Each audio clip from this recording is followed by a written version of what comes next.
So, Ukraine could soon conduct a massive military campaign against Siberia, potentially the most decisive and strategic campaign of this entire war. And in fact, all the pieces are currently lining up like never before. Even better, there seems to be absolutely nothing that the Russians can do about this. And if they try to, they're just going to create a lot of other vulnerabilities in other places which could be even better for Ukraine in the long run. It all comes down to two major factors which are currently coalescing at exactly the same time. The first factor is Ukraine's growing long-range drone strike capabilities, which, according to President Zelensky of Ukraine, are set to hit two major milestones very soon. The first by the end of this year, the second probably by the end of next year. And once reached, this will give Ukraine unprecedented long-range strike capabilities in the history of this planet, especially when you consider all the factors, both the range itself, but also the cost and destructive power of the strikes and the repeatability of the strikes. Once Ukraine has these capabilities, they will unlock a huge swath of Russian targets that Russia has never really had to worry about before. And this is a big problem for the Russians because already they are currently struggling with air defenses against a much smaller subset of targets. Russia will have to make hard choices, if they can even make the choices at all, and Ukraine will definitely exploit that. Things are going to get really bad. But even on top of this, the other factor is that Ukraine now has the incentive to do a campaign more than they ever have because of the current support that North Korea is giving to the Russians, which only seems to be growing. North Korea has always provided Russia with artillery shells, but now they're providing Russia with other things like ballistic missiles, but also people. And not just soldiers for the Russian military, which they are seeking to provide like never before, but also slave labor. Labor to help fill Russia's labor shortages and really help Russia produce more arms so that they can continue their war machine. This is obviously bad for Ukraine because of how it supports the Russian military campaign, but it's also bad for the world because what it's giving to North Korea. North Korea is really profiting off Russia's war against Ukraine. And we can see this objectively with satellite imagery. Satellite imagery, for example, that shows us that North Korea's brightness at night is growing on an increasing basis because of funds that they're getting from the Russians, especially around their capital city of Pyongyang. Pyongyang is currently building lots of new luxury housing, and there's a lot of other big trends in Pyongyang, like more luxury cars than ever before. North Korea is growing in power and strategic capabilities, and Ukraine would seek to stop this to prevent the Russians from growing in power too. Because of this, Ukraine is now eyeballing some very strategic targets. Strategic targets that in fact they have struck before. For example, in 2023 with sabotage. Sabotage, though, can only get you so far. It is hard to repeat. It is hard to get the resources to do it. Once you do it, the enemy is clued in, and they will do everything they can to prevent future operations of that kind. But drone attacks are different. Once you figure out a drone target that you can hit, you can just keep sending drones until that target finally comes down. As Russia has learned the hard way with many other targets, whether it be their refineries or their wild berries facilities. Currently, because of all of this, Ukraine may have their eyes on potentially the most strategic target in all of Russia, a target that many analysts have said is even more strategic, for example, than the Kerch Strait Bridge, that famous bridge that connects Crimea to mainland Russia.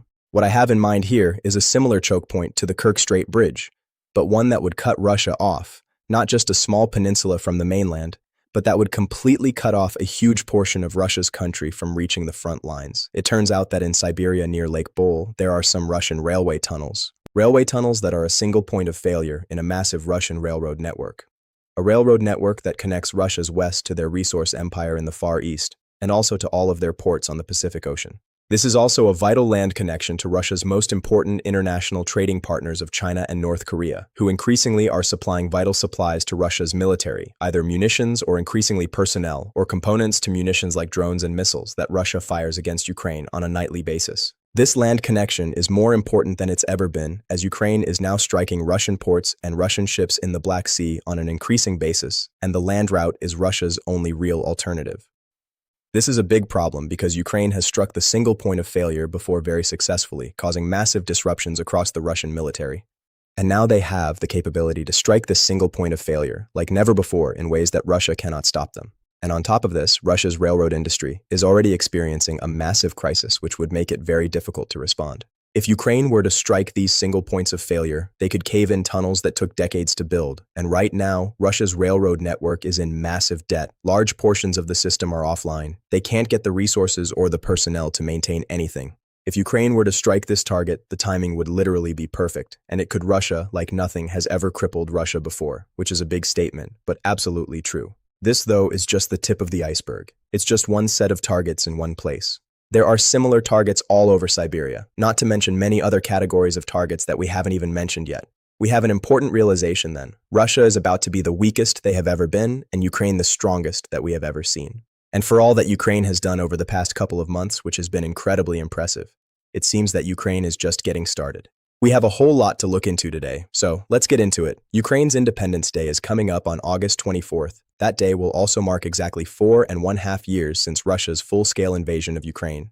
Many people thought the country would only last a few days or a few weeks, but they're still going strong, and this is an excellent milestone for a celebration. Not long ago, a longtime viewer of the channel sent me the perfect special gift that I'll be celebrating with, and you can too.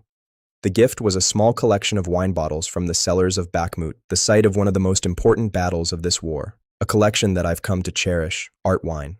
For me, these bottles have become a truly rare and unique representation of Ukraine's fight for its own identity, with a story worth hearing.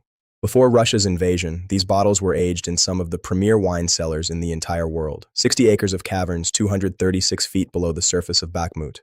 The wine had started as a Soviet wine company created by the order of Joseph Stalin. After the collapse, it became a uniquely Ukrainian product with a changed name and identity improved with new methods as part of the life's work of its Ukrainian owners. When Russia invaded Ukraine, they waged war over Bakhmut and everything it represented about the new Ukraine. That included art wine. And when the Wagner Group captured Bakhmut in 2023, they also captured and largely wasted the precious remaining stock of Ukrainian art wine. But just before Bakhmut was captured, some cases of art wine were taken out of the city by brave Ukrainians trying to protect the legacy of this historic company. And some of those bottles are what were sent to me by that viewer of my channel. The bottles coming out of Bakhmut used to number in the millions, but they have now become incredibly rare. Some very much so, like this Ruby Brut I'm now holding. There are fewer than 1,700 left of these in existence.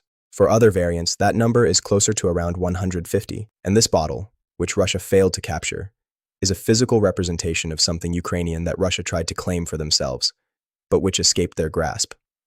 This is the perfect story for Ukraine's Independence Day, and Art Wine has asked me to help bring awareness to this story and has sponsored today's video. While they don't have unlimited bottles left, they do still have some bottles remaining from Bakhmut, perfect for celebration or as a collector's item to honor that Ukrainian tradition. Those can still be found at artwine.com. In fact, in honor of Ukraine's Independence Day, they put together some special bundles of these bottles for that very occasion. You can check out those special bundles, as well as another bundle they've made for my viewers containing one of each variant of bottle that was taken from Bakhmut at artwine.com. These bottles are unfortunately not available everywhere, but they can be purchased in the United States, the UK, and many European countries. So check it out at artwine.com and celebrate Ukraine's Independence Day with me. So, what we're talking about today is so fascinating because until now it was a scenario that would have been considered by most people in the know to be completely unimaginable. A military campaign against the heart of Siberia, a vast wilderness surrounded by vast wilderness. Of all places on the planet, except for perhaps Antarctica, this would seem the least likely place to have military action occur. And that has led to certain design decisions about Siberia that did not optimize for military campaigns. Siberia is a place without redundant infrastructure. In most cases, without infrastructure at all, and that makes it one of the most difficult places to traverse on the entire planet. In many cases, it's not an accident. That's by design. When Joseph Stalin strategized the infrastructure system for Siberia, he wasn't thinking the same way that, for example, the United States was around the same time. The United States was designing a vast system of interconnected highways to access the entire country, and that system was redundant. Roads went off in every direction so that if any one road went down in a worst-case scenario, you could reroute in a different direction. It would be very inconvenient, but you could still arrive at your intended destination just a couple of hours later. A well-designed system designed to bring a country together. That was the last thing that Stalin wanted. Stalin had a vast system of republics across a vast territory. Republics that were ethnically different, but were all somewhat united in their hatred of Moscow. At least potentially. That's what Stalin feared. He didn't want these republics to be able to connect with each other. So the infrastructure plan for Siberia developed differently than that of the United States. Instead of redundant infrastructure, you had a lot of roads leading to one central road leading back to Moscow. This is convenient for Moscow because at any one time, they could intentionally cut off, for example, any one republic or any one gulag, and it would have no way of getting supplies without the main road back towards Moscow. The system design can work incredibly well when you're operating as an empire, and you want to retain the ability to cut off any given vestige of that empire at any given time. Whenever they get uppity, whenever they start getting ideas of their own, all you do is cut off the main road, and without access to anybody else, They realize they're pretty dependent on the capital for their way of life. They get in line right away. It works well, but it's built with a fundamental assumption, and that assumption is the system can never be used against you. But what happens when that assumption is no longer true? What happens when you're no longer operating as an empire with the desire to cut off the vestiges? Or at least that's not what's currently in your best interest. What happens when you are an empire at war who needs the resources from the vestiges to continue waging that war?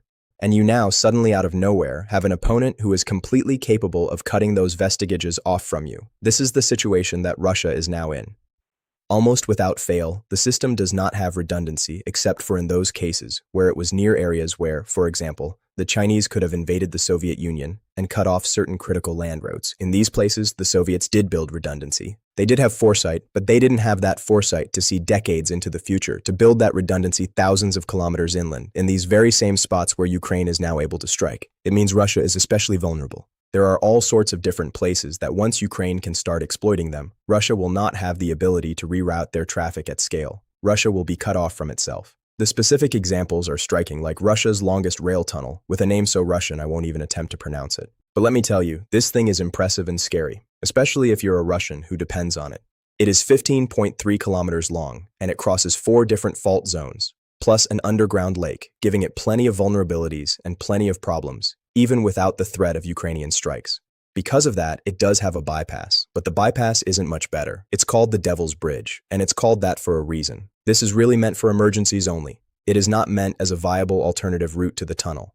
And because of that, in a best-case scenario, it can really only handle about a quarter of the daily traffic that the tunnel can. That means that if Ukraine strikes this tunnel and takes it out, which they have, it can cause massive problems for the Russians. And again, as I've already said in the past, Ukraine has struck and disabled this particular tunnel. And the very next day, they also struck the Devil's Bridge bypass. So they're totally capable of thinking of this as a system where they can cause massive damage all at one time. This is especially terrible for the Russians. When you consider the region it sits in, Burata, which is one of the regions in Russia that has the biggest manpower shortages in all of Russia. This has one of the highest per capita casualty rates of the entire war in Ukraine, and that makes it particularly vulnerable if a problem does happen to this tunnel. Where is Russia going to get the manpower from to fix it, especially when you consider that their rail industry, as I've stated earlier, is so vulnerable right now? Russia's rail industry is under such heavy strain right now that I've read reports that up to 20% of Russia's rail cars are sitting idle, where normally 5% sitting idle is considered a massive problem. This is due to several different reasons, but ultimately it comes down to bottlenecks. There are bottlenecks due to problems servicing locomotives because Russia can't get parts due to Western sanctions. There are bottlenecks due to problems with the infrastructure itself. There are bottlenecks because Russia can't find enough manpower to fix or man their rail system. And the rail system as a whole has accumulated approximately $50 billion in debt, which is a massive amount of money for Russia. The reason that's so high is because this is one of the industries where Russia is hiding a lot of their federal debt. They use industries like this to build up massive debt where the Russian federal government ultimately probably foots the bill, but it stays off the federal books directly. The rail industry is suffering. It's barely holding on, and Russia's only really being able to keep it together to barely keep the war industry functioning. If one major thing goes wrong, there's no telling what could happen. Like if Ukraine were to bomb a very important choke point, causing even worse bottlenecks. The last time Ukraine did this was again due to sabotage back in 2023. Back then, the rail industry wasn't as vulnerable. Russia as a whole was doing a lot better than they are today. Back then, Russia was more able to respond, and Ukraine was less able to repeat the strikes and to prevent Russia from fixing the damage. Now that's been reversed. So if Ukraine does destroy this target, it could be a real crisis for Russia. Things, though, could still get even worse than this for Russia.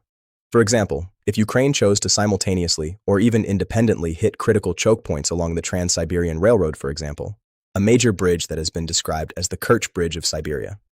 In this scenario, Russia would be cut off from many of their most critical imports, including any imports coming from their Pacific ports, imports coming from North Korea, imports coming from China or through China from other countries using China as a passageway. Russia, though, would critically also be cut off from exports, many of the most important exports. Many raw materials coming from all over Siberia that go through this same choke point. Russia would simultaneously lose major revenues while also losing the products that they were using those revenues to purchase. This would obviously hurt their war effort, but it would also hurt their economy as a whole. So what would actually happen to Russia under this scenario? Well, a lot of things would happen almost immediately. Russia would start running lower and lower on artillery shells, which they get from North Korea. Russia would also no longer be able to import North Korean ballistic missiles, at least not in as much bulk. Russia would also probably most critically lose their ability to import many of their microchips. There's still bypasses. These can still go through Georgia, for example, but those routes are already bottlenecked.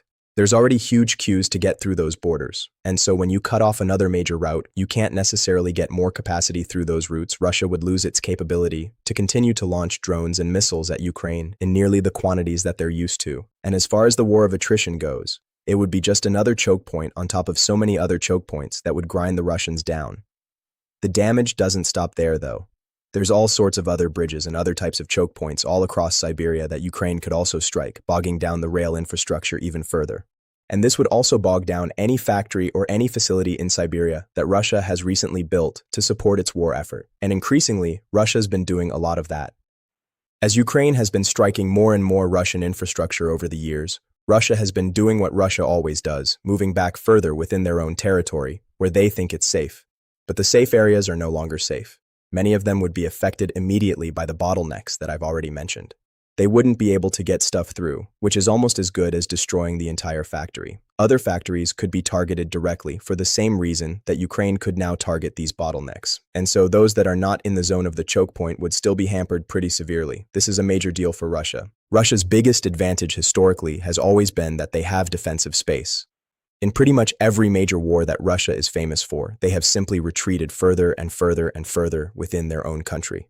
And their opponents would get so stretched out that their supply lines would eventually break. Russia didn't always fight very well.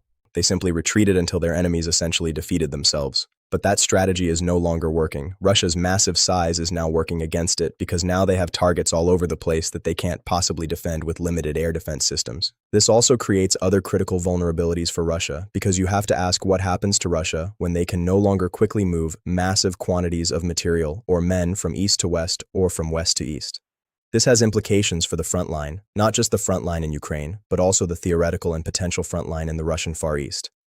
A front line that the Russians have worried about for a very long time, the front line with China. If Russia can no longer get things through choke points, it's not just a matter of supplies. It's also a matter of not being able to extract military resources, personnel stationed in the Far East, to put them on the front line in Ukraine. And it also means that if a crisis were to ever emerge in the Far East, they wouldn't be able to respond to it. Sure, they might be able to fly some planes full of personnel and try to quickly move people over that way, but it wouldn't be nearly fast enough. Russia has always depended on their rail system to bring enough personnel to any point in their country at any given time to defend themselves from invasions. Now, this might sound like a crazy topic, and so I'm not going to get too deep in this video, but I do have other videos talking about this scenario in depth. What would China potentially do to Russia if they ever found Russia in a critically vulnerable position? And that's a fascinating topic in and of itself. So, click on that one at the end of this video if you want to learn more. The point is for now that when Ukraine reaches these milestones that they will almost certainly reach very soon, even if it's not next year, but the year after, Russia is going to be in a world of hurt. Ukraine is going to be able to do damage to Russia like they've never done it before. And that already seems to be a recurring theme today. What Ukraine needs to do right now is simply to continue surviving the war. They need to defend their own skies currently, and that means they need to address their current shortage of interceptor missiles to respond to Russian ballistic missiles. I think Ukraine will ultimately do that, and we can help them do that by making the right political decisions in our countries today. So that's the focus for now, and if we do that, Ukraine has a very hopeful future, even if Russia chooses not to cave in, which Russia seems unwilling to do at this point. This war is far from over, and Ukraine has still yet to exploit some of their most interesting options. So, keep staying tuned, and if you want to follow the war more as more interesting things happen, don't forget to like this video and subscribe to the channel so that the algorithm shows you more videos like this in the future, and so that they get shown to more people as well. Thank you so much for watching. If you want to support this channel even more, consider becoming a patron or a YouTube channel member. Your support means the